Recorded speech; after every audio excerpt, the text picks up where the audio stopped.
थोड़ी सी हमको यश मिला, थोड़ा सा हमें वैभव मिला, थोड़ा सा पद मिला, तो क्या मन डावाडोल हो गया।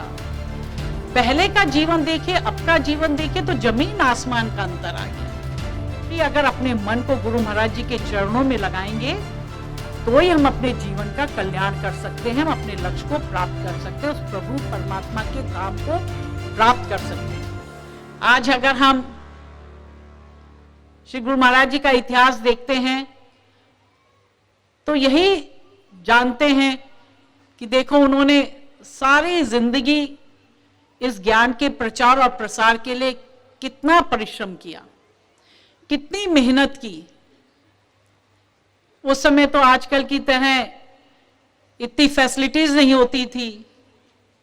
आज तो गाड़ियां हैं, जहाज हैं, हर तरह से सुविधा है। रहने के लिए इतने सुंदर सुंदर आश्रम हैं, लेकिन उस समय जो था ये सब व्यवस्थाएं नहीं थी। महाराज जी खुद जो है बैलगाड़ियों से, तांगों से, पैदल चल चल के उन्होंने ज्ञान का प्रचार और प्रसार किया। उस समय ना आज की तरह ना टेलीफोन व्यवस्था होती थी, ना मोबाइल व्यवस्था थी। एक बार श्री महाराज जी जब घर से निकल जाते थे तो माता जी कहते थे कि महीनों हो जाते थे, हमें नहीं पता चलता था कि महाराज जी कहाँ हैं और वो कब वापस आएंगे, घर कब वापस आएंगे, कुछ नहीं पता होता था। कहीं चने खा के, कहीं सत्तू पी के, कहीं भूखे पेट रह के भी प्रचार और प्रसार किया। पहले के बाई जी, महात्मा जी लोगों ने, उन्होंने भी बहुत परिश्रम किया। सभी बताते हैं कि भाई पहले प्रेमियों के घर भी छोटे होते थे, एक कमरा वो अपने लिए रखते थे और एक कमरा बाई जी और महात्मा जी को दे देते थे कि आप यहां रहिए और यहां से ज्ञान का प्रचार प्रसार करिए। लेकिन आज आप लोग देख रहे हैं कि एक से एक आश्रम बन गए, एक से एक भव्य आश्रम बन गए। आश्रमों में गाड़ियों की व्यवस्था हो गई है। अब तो हम देखते हैं कि अगर एक गाड़ी पुरानी हो जाती है तो उसके रहते रहते तुरंत दूसरी नई गाड़ी आ जानी चाहिए। अब 10-15 दिन भी बाई जी, महात्मा जी बिना गाड़ी के रह नहीं सकते। गाड़ी पहले होनी चाहिए, तब प्रचार में निकलना है। तो पहले का जीवन देखिए, अब का जीवन देखिए तो जमीन आसमान का अंतर आ गया है। पहले भूखे पेट रह के, महाराज जी के बारे में खुद पुराने प्रेमी बताते हैं कि भाई कैसे पहले महाराज जी कितना कठिन उन्होंने परिश्रम किया। रात रात भर जब प्रोग्राम होता तो काम करते थे, और जब भूख लगती थी तो पट्टू को जो है अपने पेट में कस के बांध लेते थे कि भूख ना लगे। जो भूख लगती थी उसको कैसे खत्म करे तो कस के पट्टू बांध लेते थे और भूखे पेट रह के परिश्रम किया। और उसी परिश्रम का ये नतीजा है कि आज ये संस्था इतने दिन दूनी रात चौगनी जो है वो कार्य कर रही है। इस ज्ञान का इतना प्रचार और प्रसार हो रहा है। तो हमें भी अपने महान पुरुषों के जीवन को देखना चाहिए। उन्होंने कितना त्याग किया, कितनी तपस्या की, कितना परिश्रम किया। उनकी तरह भी हमें अपना जीवन बनाना चाहिए। ये नहीं कि हम आज के जो है भौतिक पदार्थों में ही उलझ कर रह जाए। आज अगर थोड़ी सी व्यवस्था नहीं है तो आदमी अपने जो है नखरे दिखाने लग जाता है। हमारे पास तो ये नहीं है, हमारे पास ये व्यवस्था नहीं, हमारे पास वो व्यवस्था नहीं है। लेकिन जो भी ज्ञान के मार्ग में जो चला है उसने भौतिक सुखों को नहीं देखा, उसने हमेशा अपने त्याग को देखा है, अपने परिश्रम को देखा है। और हम भी अगर इसी मार्ग पे चलेंगे तभी हम अपने जीवन को जो है अपने लक्ष्य तक ले जा सकते हैं। लेकिन अगर हम ही अपने भौतिक चीजों में उलझ के रह गए, भौतिक संसारिक चीजों में उलझ कर रह गए, तो हम अपने लक्ष्य को पूरा नहीं कर पाएंगे, हम अपने लक्ष्य की प्राप्ति नहीं कर पाएंगे। इसलिए जो है जितने प्रेमी गण हैं, बाई जी हैं, महात्मा जी हैं, अपने जीवन के फोकस को अपने ज्ञान के प्रचार और प्रसार में लगाएं, ना कि भौतिक चीजों की तरफ अपने ध्यान को लगाएं। गुरु महाराज जी ने ये आश्रम बना रहे हैं तो किस लिए बना रहे हैं, उसका क्या उद्देश्य है? उसका उद्देश्य तो यही है ना कि आप आश्रम में आइए, उस ज्ञान को जानिए, उस ज्ञान को प्राप्त करें, और खुद भी ना प्राप्त करें बल्कि अपने आने वाले बच्चों को भी उस ज्ञान के मार्ग में लगाएं। पहले हम देखते थे पुराने जो प्रेमी थे, आज भी उनके बच्चे जो बुजुर्ग बड़े बड़े हो गए हैं, वो भी दरबार में आ रहे हैं, उनके बच्चे भी दरबार में आ रहे हैं। लेकिन आज की जो पीढ़ी है उसमें देख रहे हैं हम तो बुढ़े हो रहे हैं, लेकिन हमारे बच्चे जो हैं वो दरबार में नहीं आ रहे हैं। क्यों? क्योंकि हमने उन पे संस्कार ही नहीं डाले हैं कि हम हर इतवार को, सप्ताह में एक ही दिन तो इतवार आता है, उस दिन आपके आश्रम में जब सत्संग होता है तो हम अपने साथ साथ अपने बच्चों को भी लाएं। लेकिन नहीं, इतवार है, छुट्टी का दिन है, तो घूमने जाना है, पिकनिक जाना है, यार दोस्तों के साथ जाना है, उसमें समय निकाल देते हैं। और उसका नतीजा क्या हो रहा है? उसका नतीजा यही हो रहा है कि आज युवा पीढ़ी कहां जा रही है, किस दिशा की ओर जा रही है? दिशाहीन हो चुकी है आज की युवा पीढ़ी। शराब पीना, सिगरेट पीना, ड्रग्स करना, तेज गति से वाहन चला के रेसिंग करना, ये सब एक युवा पीढ़ी का एक शौक बन गया। वो लड़कियों की हिम्मत देखिए, माता पिता घर में हैं, तो ये आज की युवा पीढ़ी को क्या हो गया है कि इतनी भी शर्म नहीं है, इतना भी भय नहीं रह गया, इतना भी डर नहीं रह गया। घूमो फिरो, सोचते यही जीवन है। लेकिन ये जीवन का हश्र क्या है? अंतिम क्या है उसका? अंतिम कुछ नहीं है, अंतिम यही सब कुछ है और कुछ नहीं है। अगर दरबार में आते रहोगे तो इन सब बुराइयों से, इन सब कुरीतियों से हम लोग दूर रहेंगे। इसीलिए तो गुरु महाराज जी हर शहर में, हर गांव में आश्रम इसीलिए तो बनाते हैं कि आप लोग आश्रम में आएंगे, साधु संतों के संग में रहेंगे, भजन करेंगे, सुमिरन करेंगे, तो हमारा जीवन भी अच्छे मार्ग में चलेगा और हम लोग बुराइयों की तरफ जो है उस तरफ हम लोग नहीं चलेंगे। लेकिन जब ये तो आदत होनी चाहिए, नियम होना चाहिए। जैसे जिसका नियम होता है, अगर रोज जिसकी आदत होगी स्नान करने की, वो बिना एक दिन भी स्नान करके नहीं, बिना स्नान के नहीं रह सकता। माता पिता छोटे बच्चों को क्या कहते हैं? सुबह उठ के चलो बच्चों ब्रश करो, ब्रश करो। क्यों? क्योंकि उसका नियम बन जाए कि वो रोज अपने दांतों की सफाई करे, रोज स्नान करे, रोज आरती करे। क्योंकि जब उस पे बचपन से हम उसको आदत डालेंगे तो वही अंकुर उसके हृदय में रोपित होता रहेगा और वही उस पे संस्कार वो बनते रहेंगे। लेकिन हम जब आदत ही नहीं डालेंगे तो हम कैसे जो है जाएंगे दरबार में, कैसे आश्रमों में जाएंगे? क्योंकि हमें तो आदत ही नहीं है। और जिसकी जब आदत लग जाती है तो बिना फिर वो सत्संग में जाए हुए वो व्यक्ति रह ही नहीं सकता। जैसे जो एक मछली मारने वाले होते हैं, उनको मछली की दुर्गंध नहीं लगती, उनको मछली की दुर्गंध जो है सुगंध लगती है, क्योंकि वो दिन रात उसके बीच में रहते हैं। लेकिन जो मछली के संग नहीं रहेगा या मछली नहीं खाता होगा तो उसको मछली की जो पास में अगर मछली आ जाएगी या मछली वाले टोकरी को इसके सामने आ जाएगी या ऐसी जगह में जहां जाएगा जहां बाजार में मछली बिक रही होगी तो आप वहां घुस भी नहीं सकते, इतनी दुर्गंध वहां पे आती है। इसी तरह से जब एक व्यक्ति के बहुत अपना सुंदर घर बनाया और कहा कि भाई गुरु महाराज मेरे घर में चलो, साधु महाराज ने कहा कि भाई नहीं, मैं तुम्हारे घर नहीं जा सकता। कहते क्यों महाराज, चलिए ना, आप मेरे घर चलिए, बहुत जिद करता है। तो साधु महाराज कहते कि चलो, मैं तुम्हारे घर में जाने से पहले तुम मेरे साथ चलो।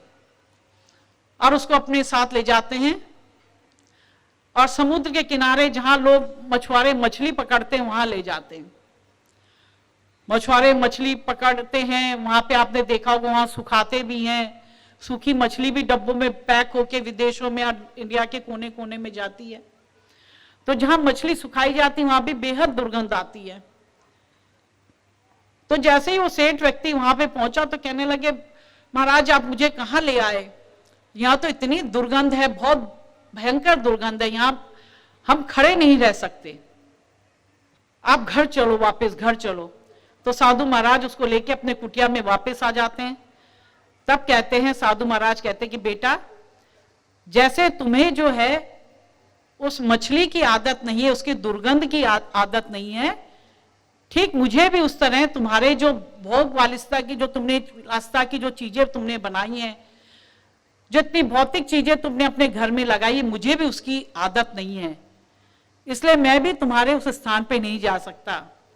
जैसे तुम्हें मछली की दुर्गंध आ रही थी और वहां रहने वाले मछुआरों को उन्हें कोई दुर्गंध नहीं महसूस हो रही थी, वैसे ही जो है तुम अपने उस महल रूपी घर में तो रह रहे हो, लेकिन उसमें जो है तुम्हें उसमें जो उसकी दुर्गंध नहीं महसूस हो रही है, उस विलासिता की दुर्गंध नहीं महसूस हो रही है, लेकिन मुझे जो है अपनी कुटिया में ही रहना पसंद है। और मैं जो है, मुझे संसार की भौतिक चीजें, संसार की भौतिक विलासिता, वो मेरे लिए दुर्गंध के समान है, इसलिए मैं तुम्हारे घर में नहीं जा सकता। तब उस व्यक्ति की समझ में आया कि ये सारी चीजें जो है ये भोग विलासिता की चीजें हैं, और जो है इसीलिए साधु महाराज मेरे घर में नहीं जा रहे। तो ये सब आदत की बात होती है। जैसे आदत हम बनाएंगे, जैसे आदत हम अपने बच्चों के जीवन में डालेंगे, जैसे संस्कार उनके जीवन में हम रोपित करेंगे, वही बच्चा जो है उस चीज को सीखता है।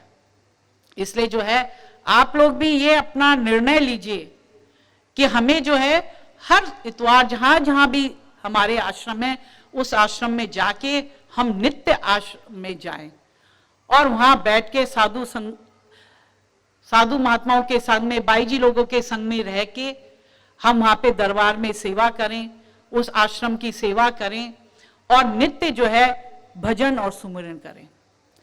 क्योंकि जब हम भजन और सुमिरन करेंगे तो संसार की जितनी बुराइयां कुरीतियां जो संसार में रहते रहते हमारे हृदय पटल पे जो जमती रहती हैं, सत्संग का श्रवण करने से वो जो है सारी बुराइयां, सारी कुरीतियां, सारी गंदगी, सारा मैल हमारे हृदय से वो साफ हो जाता है।